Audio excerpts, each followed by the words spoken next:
Video එකෙන් මතක් කරන්නේ සිම්පල් future tense වාක්‍යයක් කොහොමද අපි ඒකෙදි sentence ටික හදාගන්නේ negative sentence එක positive question එක negative question එක කොහොමද හදන්නේ කියන එක. එතකොට මෙතනදී අපි ගන්නේ did නෙවෙයි මෙතනදී අපි ගන්නේ will කියන එක. මෙතනදී අපි දෙකටම ගන්න මේ දෙකටම ගන්නේ will කියන එක. plural තිබ්බත් ඒ කියන්නේ I we you they the boys වගේ තිබ්බත් will කියන එක ගන්නේ the boy he she it කියලා තිබ්බත් අපි ගන්නේ will. past tense වලදී අපි හැම වෙලේම ගත්තේ did කියන එක තමයි ගත්තේ. present tense වලදී ගත්තේ do does. එතකොට මේවා මේ මතක තියෙන්න මම මේවා කියද්දී අනිවාර්යෙන් ඒක මතක් වෙන්න ඕනේ. එතකොට දැන් බලමු simple future tense වාක්‍යයක් කොහොමද අපි හදන්නේ කියලා. negative sentence එක කොහොමද මේක හදන්නේ කියන එක. මේකෙදී අපි ගන්නවා the negative sentence එක මේ පළවෙනි කියලා දිනවා he will work hard. ඔහු මහන්සි වෙලා වැඩ කරයි. ඔහු මහන්සි වෙලා වැඩ කරයි. simple future tense කියන්නේ ඒවා අනාගතේ වෙන්න තියෙන ඒවා. එතකොට he will work hard කියන්නේ ඔහු මහන්සි වෙලා වැඩ කරයි. තේරෙනවද? වැඩ කරයි. එහෙනම් අපි දන්නේ නැහැ වැඩ කරයිද නැද්ද කියලා. හැබැයි ඔහු මහන්සි වෙලා වැඩ කරයි. අනාගතේ වෙන්න තියෙනවා වගේ අදහසක් එතන තේරෙනවනේ. එතකොට අපි අහන්න ඕනේ ඊළඟට negative sentence එකේ අපි කියන්න ඕනේ he will not work hard. ඒ කියන්නේ ඔහු මහන්සි වෙලා වැඩ නොකරනු ඇත වගේ එකක් තමයි මෙතන එන්නේ. ඒකට තේරුම ගැන අවබෝධයක් නැතත් මේ sentence එක හැදෙන එක කොහොමද කියන එක ගැන අවබෝධයක් තියෙන්න ඕනේ. he will not work hard.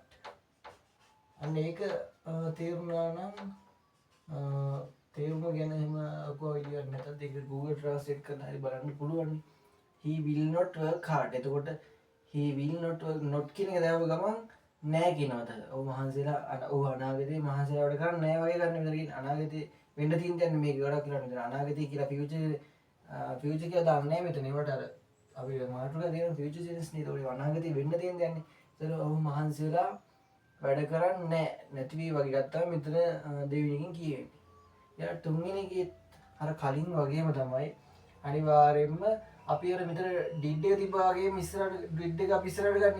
ඒ වගේම will එකත් ඉස්සරහට ගන්නවා. present tense වලදී අපි කරේ do did එක ඉස්සරහට ගන්නට. ඒ වගේම මේකෙත් අපි future tense වලත් will එක තමයි ඉස්සරහට ගන්නේ. හැමතිස්සෙම මේ අර මෙන්න මේ word එක තමයි ගන්න අපි ඉස්සරහට. will he work hard?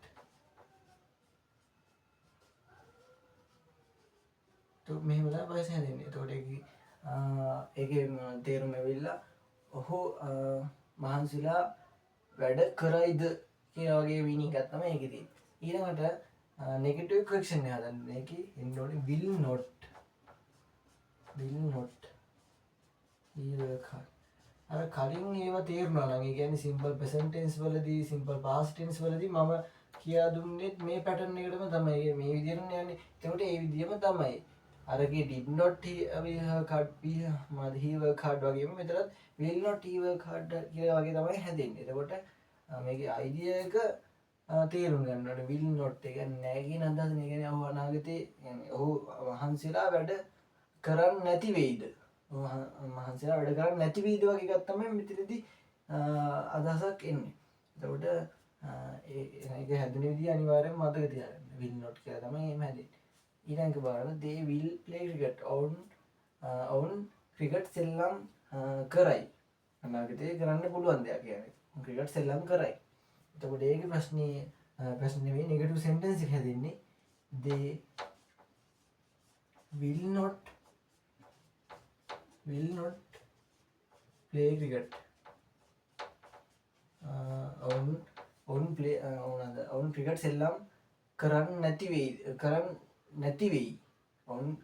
ඔවුන් ක්‍රිකට් සෙල්ලම් කරන්නේ නැති වෙයි වගේ එකක් තමයි කියවෙන්නේ. ක්‍රිකට් සෙල්ලම් කරන්නේ නැති වෙයි කියන එක තමයි මේකෙන් එන්නේ. ඊළඟට positive question එක. ඉස්සරහට will they play cricket?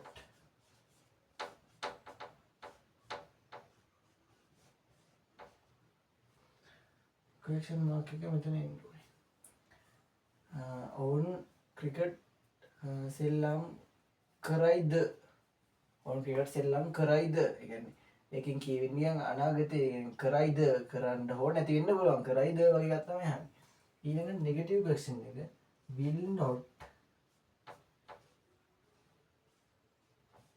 will not they play cricket. එහෙම තමයි මේ වාක්‍ය දෙක හැදෙන්නේ. එතකොට මේ දෙක හැදුනේ කොහොමද කියන එක පිළිබඳ අවබෝධයක් තියෙන්න ඕනේ. එතකොට මේකත් එක්කම තව දෙයක්. ඒ කියන්නේ මම මීට කලින් මේව මතක් කරලා තියෙනවා. ඒවට තව චුට්ටක් ආයෙත් කියන්නේ මතක් කරන්න. මොනවද සිම්පල් ෆියුචර් ටෙන්ස් වාක්‍යයක් ගත්තොත් ඒක අනිවාර්යෙන් will එක්ක අනිවාර්යෙන් මෙන්න මෙහෙම work කියලා තමයි තියෙන්නේ. ඒ කියන්නේ බේස් ෆෝම් එක. ed આવොත් එහෙම ඒක අනිවාර්යෙන්ම මොනවද නිකන් work ed කියලා තිබ්බොත් ඒක past tense නේ. හැබැයි සිම්පල් ෆියුචර් ටෙන්ස් වාක්‍යයක් ගත්තොත් එහෙම will එක්ක බේස් ෆෝම් එක තමයි තියෙන්නේ. මේ will එක්ක බේස් ෆෝම් එක තමයි තියෙන්නේ. ඕකේ ඉතින් past tense වලදී වෙලා තිබ්බේ played වෙලා තිබ්බා ed තිබ්බා. එතකොට එහෙම තමයි simple future tense වාක්‍යයකදී මොනවද මේ sentence ටික හදාගන්න. මම හිතනවා මේ ටිකත් තේරෙන්න ඇති නැත්නම් තේරුම් නැත්නම් නැවත මතක් වෙන්නද කියලා හිතනවා.